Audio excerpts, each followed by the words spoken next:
I'm wearing a mask because it's possible to have and transmit this virus to others, not knowing that you have it and not necessarily feeling sick. We watched dozens of people without masks enter and exit a synagogue on 14th Street in Borough Park. New state guidelines now limit religious gatherings to 10 people or less. The city and state said they would enforce those rules and that 13 summonses were issued on Friday.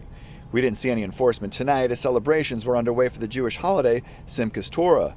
Hannah Simpson is Jewish, but not observant. She is disappointed by what has been taking place as COVID cases continue to climb in Borough Park. I find it unfortunate because I think one of the highest tenets of Judaism is to save lives, and to get involved and help comply with this public health directive is what's going to save hundreds, if not thousands, of lives here in the city. Borough Park is one of a handful of hot zone zip codes in Brooklyn, Queens, and upstate that make up less than 3% of the state's population, but officials say are accounting for 18% of all positive COVID-19 cases in the entire state.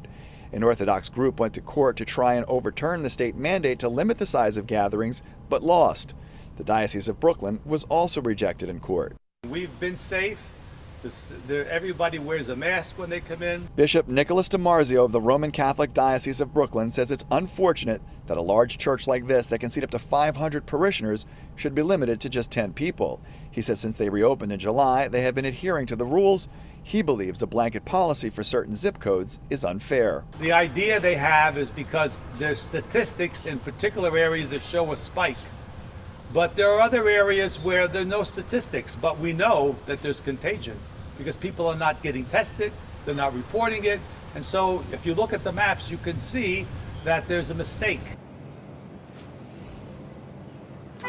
The Diocese of Brooklyn says it will abide by the judge's ruling, and even though we didn't see it, the city says it is cracking down on large crowds with fines that can be up to $15,000 a day. In Borough Park, Rob Hoyle, Pix 11 News.